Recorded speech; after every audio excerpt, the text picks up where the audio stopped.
Bonsoir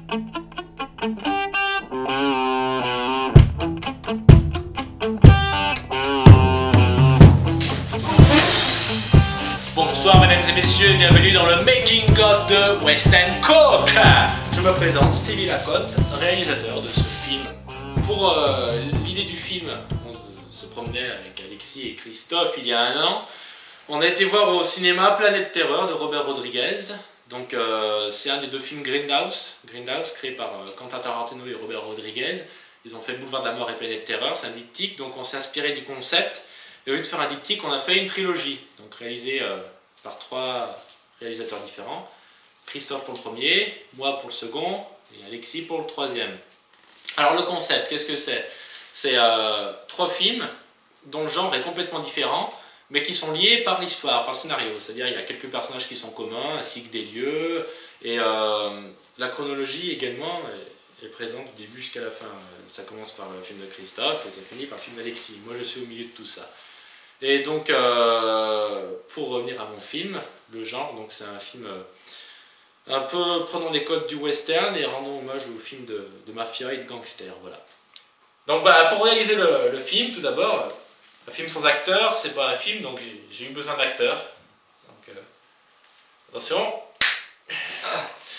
Ah bon, Christophe, ça va? Dans le métro, là. Dans le métro.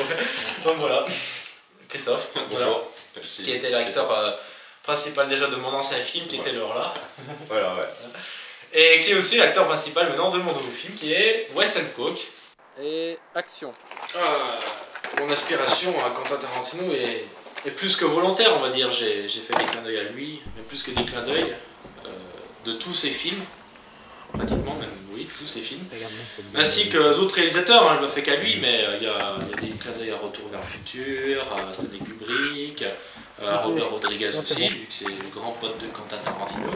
Mais c'est vrai, beaucoup à Tarantino, parce que je me suis inspiré de son univers à lui pour créer le mien, qui n'est pas le même, hein, qui est quelque chose de différent, mais tout en reprenant le même système que lui, c'est-à-dire créer un film en faisant que des références. Regarde-moi cette gueule d'abruti.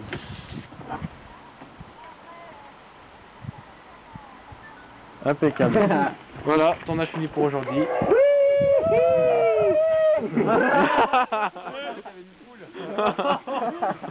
Allô, la NASA. Tu veux prendre la vedette pour toi tout seul, espèce d'enfant. Attention, moteur. Hein? Moteur. Ça tourne, attention. Et action. Oui, ma clap.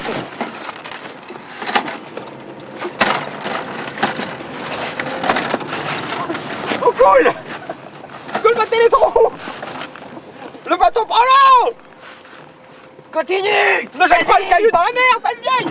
Tire. Prends le péteux.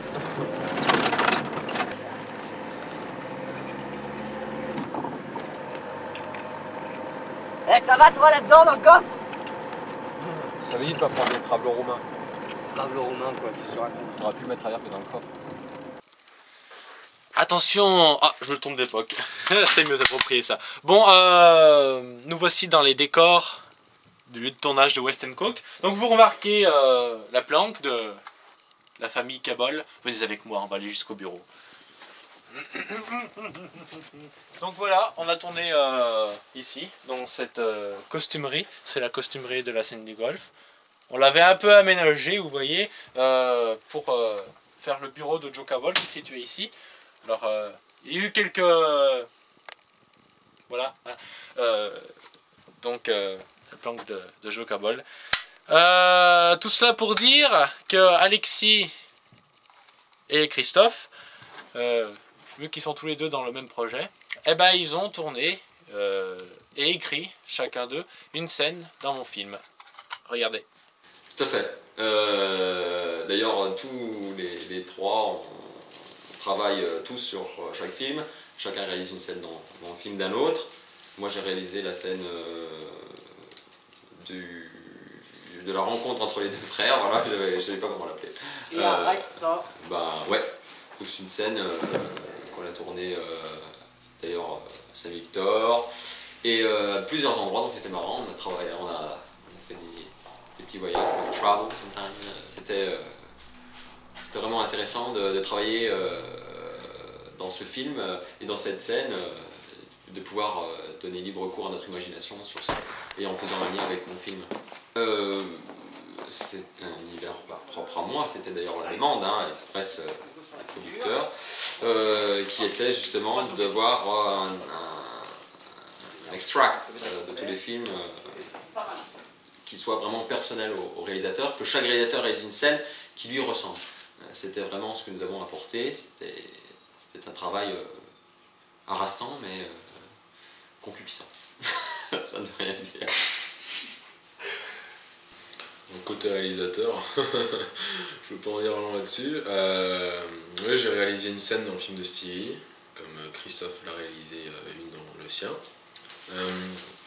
C'est la rencontre entre Meryn Cabol et Evan Mike. Je l'ai filmé en noir et blanc. J'ai créé pas forcément pour l'univers de Stevie. Alors, comme il dit Christophe, le but c'était surtout de créer par rapport à son univers une scène dans le film de Stevie. Mais pour pas qu'il y ait trop une grosse marge de différence, j'ai quand même essayé de m'adapter un minimum quand même à cet esprit un peu farfelu de Stevie. J'ai essayé de faire des dialogues intéressants, des dialogues assez prenants. On voit qu'il se passe quelque chose, il y a des insultes, il y a tout ce que Stevie aime en fait. Et la façon de filmer, non, par contre la façon de filmer, j'ai pris exactement ma façon de filmer. Les plans que j'aime, je me suis absolument pas adapté à ceux de Stevie. Par contre, j'ai voulu tourner ça en noir et blanc, effectivement, d'abord pour le premier parce que c'était un flashback, comme il y en a beaucoup dans le film de Stevie. Et puis surtout parce que le noir et blanc, c'est une technique complètement différente de filmer, de tourner. Et moi j'aime beaucoup, je trouve ça, encore une fois, très intéressant. Donc les personnages de mon film sont les uns après les autres, du moins pour les principaux, sont annoncés. Il y a une coupure avec le film, c'est-à-dire que l'écran devient noir tout d'un coup, et on voit le nom du personnage, et l'image qui suit, c'est ce personnage justement, pour présenter chacun des personnages principaux. Alors c'est une histoire qui est tournée déjà dans le désordre, donc qui est un peu difficile à comprendre, mais qu'on comprend quand même à la fin, c'est le but, c'est fait pour ça. Donc je vais vous parler justement de ces personnages-là. On commence avec Evan Mike, le personnage principal interprété par Christophe. Donc Evan Mike, déjà pourquoi Evan Mike? C'est tout simplement pour faire un clin d'œil au dernier film de Quentin Tarantino qui s'appelle Boulevard de la Mort, où le personnage s'appelle Stuntman Mike. Moi je l'appelais Evan Mike, ça sonne pareil, tout simplement, voilà. Donc son personnage est à la fois le héros et à la fois ne l'est pas de l'histoire. C'est le héros car c'est le personnage principal, celui que l'on suit du début à la fin, mais c'est aussi un anti-héros. C'est-à-dire qu'il n'est pas gentil tout le long, il n'y a aucun gentil dans mon film, en général c'est les gentils contre les méchants. Alors on s'attache à lui, et de ce fait on peut le considérer comme un gentil, mais en réalité il ne l'est pas, parce que son caractère est dévoilé dès la première scène. On le voit qu'il parle de sexe, qui est plutôt macho, enfin il est un peu... C'est pas le genre de personnage auquel on aimerait voir triompher, et d'ailleurs il ne triomphe pas à la fin. Donc c'est ce côté ambigu que j'ai voulu développer, tout en gardant aussi un aspect western, notamment dans le look, vu qu'il est habillé un peu à la façon cow-boy, et de développer, grâce aux merveilleuses qualités d'acteur de Christophe, ce côté un peu lunatique, qui est notamment emprunté au personnage de Johnny Depp en général, et plus particulièrement Jack Sparrow dans Pirates des Caraïbes, voilà. Que tu m'as payé pour ça. Je suis pas un excité, la gâchette. Hein, je suis pas comme toi, hein, avec ta façon de penser à la con, là, de merde. Hein, voilà ta façon de penser dans cette boîte de cigares qui s'ouvre toute seule. Hein, j'aime pas ta gueule. Mais t'es vraiment un excité, toi. D'accord.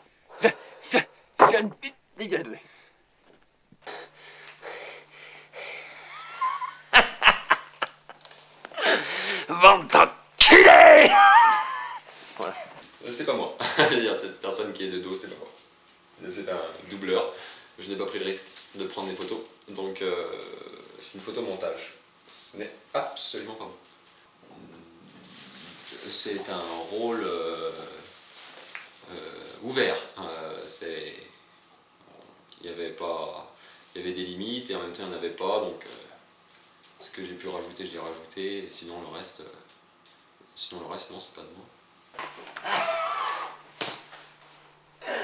Ça te fait marrer de me filmer pendant que je crève. Je vais te niquer ta mère.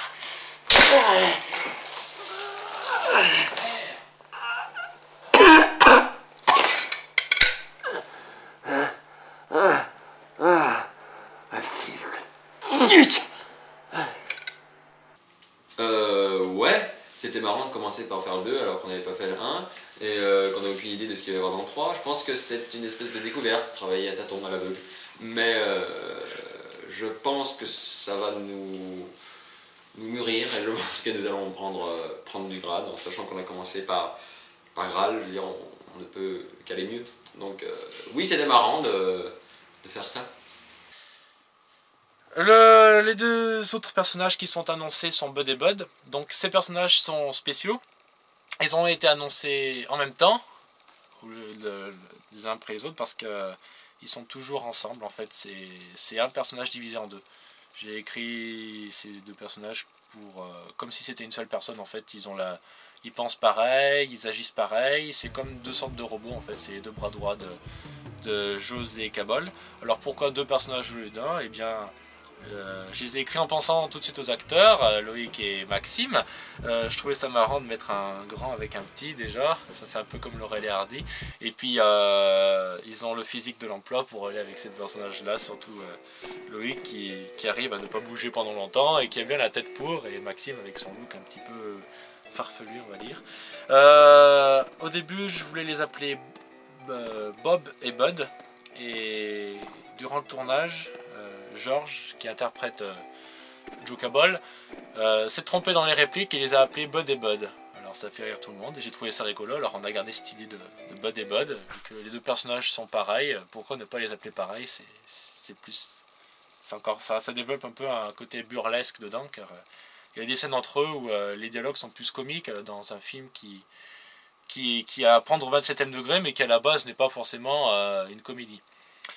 Le truc de Bud et Bud aussi, notamment je me rappelle d'une réplique où il y en a un qui dit tu sais quoi Bud, et l'autre répond non Bud. Voilà, moi ça me fait rire, c'est tout. Tu sais quoi Bud? Non, Bud. Un petit échauffement comme ça chaque matin, il n'y a rien de mieux pour garder la forme. What's very good? Je déstresse. Alors, ce fut une expérience tout à fait attrayante. Nous avons passé des moments de tournage tout à fait sympathiques. On a beaucoup rigolé lors de certaines prises, notamment avec mon cher collègue Loïc, où nous avons dû reprendre de nombreuses fois une seule et même scène. Donc il y avait une très bonne ambiance, c'était agréable, le réalisateur était un peu chiant sur les bords, mais sinon ça va, un tournage quoi, un bon tournage. Donc le réalisateur m'a demandé de composer deux, trois musiques pour son film du type jazz, un peu blues, un peu jazz. Donc il fallait faire à la fois des musiques, du moins pour la musique du bar en fait, il fallait faire une musique qui rappelle un peu ce qu'on avait dans les jukebox, dans les saloons ou genre de lieux. Donc une musique assez rythmée, sympathique. Après il a fallu faire une autre musique plus sombre, plus sinistre pour le passage pour le passage à tabac d'un jeune sous un tunnel en fait. Donc là il fallait montrer le côté méchant des deux personnages, assez sombre et sans pitié. Et puis l'autre musique était plutôt en contradiction avec la scène, une musique assez joyeuse, assez rythmée aussi, au moment où l'acteur principal, donc Christophe, nous découpe joyeusement. Donc voilà, donc c'était sympa, il fallait faire cette contradiction par rapport à ça. Voilà. Troisième personnage qui apparaît, c'est Staten Mike. Donc c'est le frère de Evan Mike, interprété par moi-même.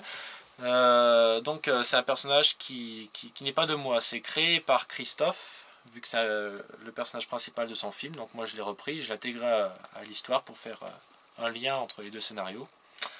Donc il vous en parlera mieux que moi. En l'ayant interprété, en plus c'est la scène principale, c'est Christophe qui l'a écrit, donc c'est un curé qui a perdu la foi, donc vous comprendrez pourquoi dans le premier film, et qui est amoureux d'une fille qui est morte, et voilà, qui se shoot pour ça, et qui est un peu starbé sur les bords dans mon film du moins. Bonjour. Désolé, il y a un peu de monde, il y a un tournage.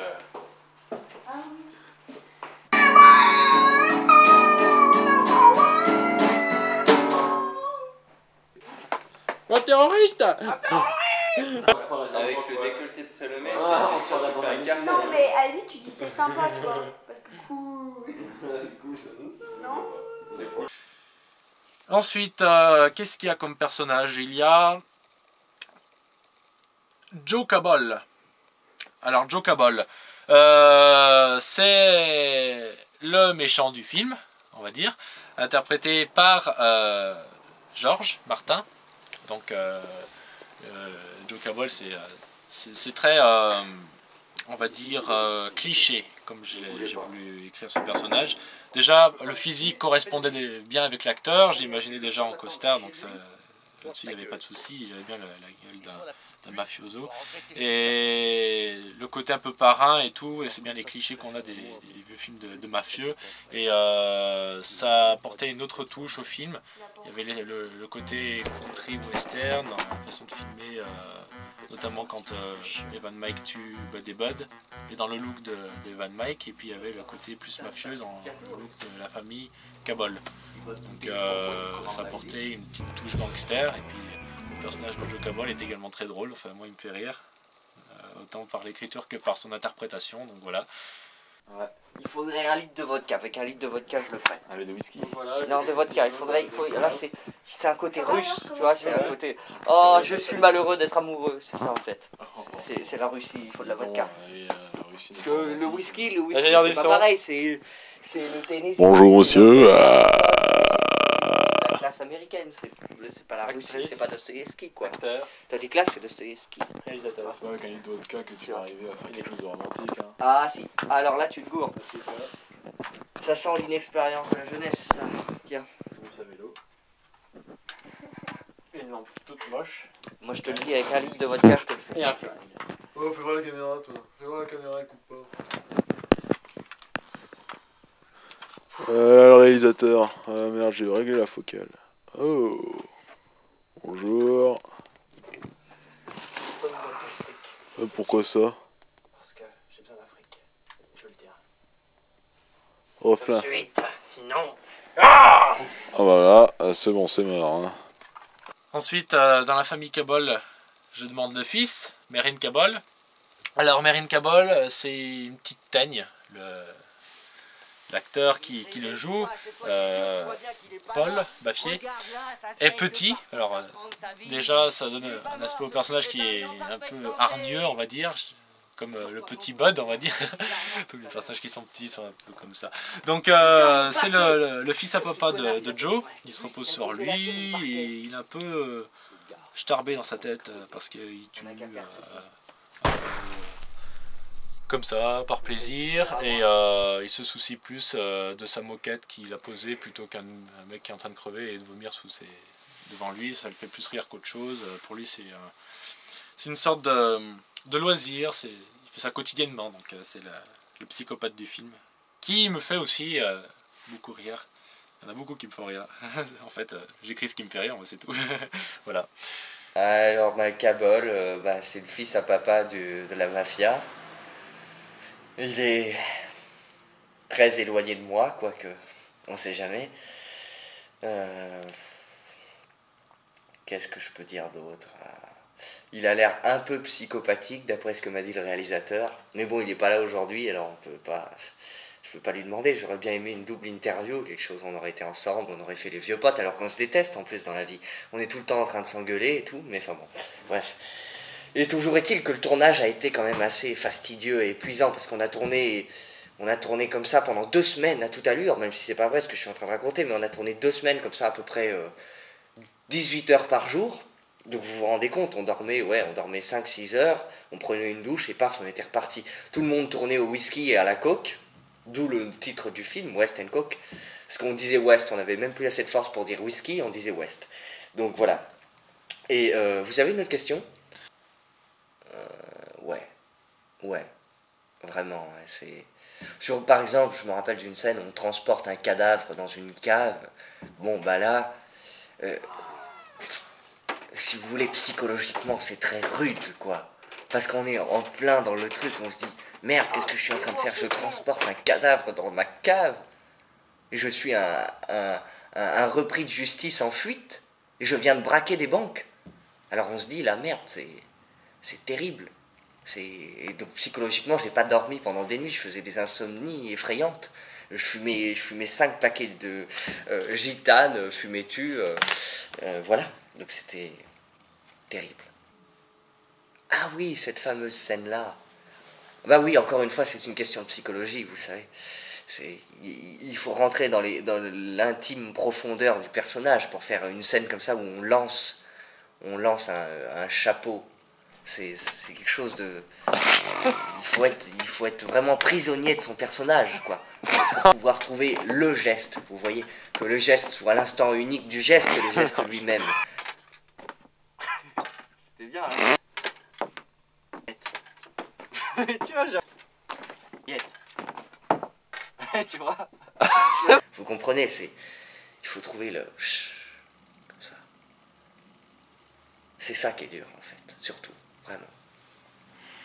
Et nous terminons à la fin par présenter Julia Wallace, qui a son importance dans l'histoire.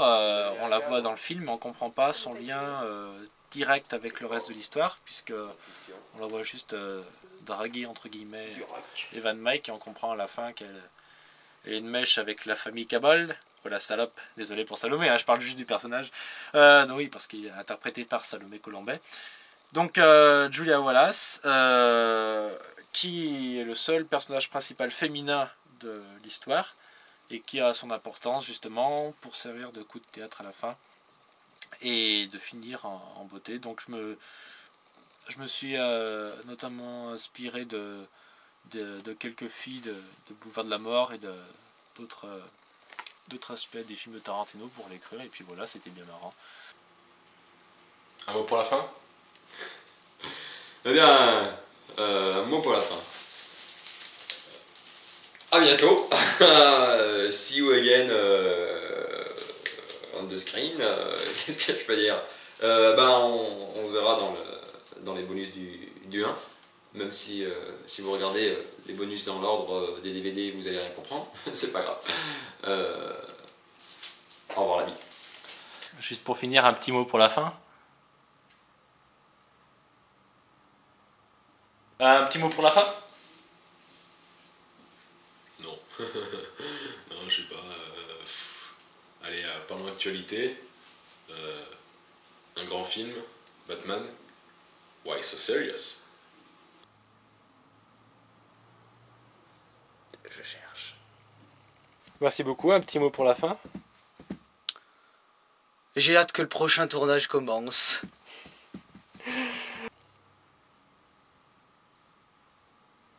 Venez voir ma pièce au Choc Théâtre du 4 au 7 décembre. Ça s'appelle Hamlet aux champignons, c'est moi qui l'ai écrit. Je suis assistant à la mise en scène et je joue le rôle de Roméo. C'est une réécriture de Roméo et Juliette. Merci. Un mot pour la fin? Un mot, voilà, je passe ma place à mes chers collègues pour ce projet, Christophe et Alexis. Merci beaucoup Stevie. De rien.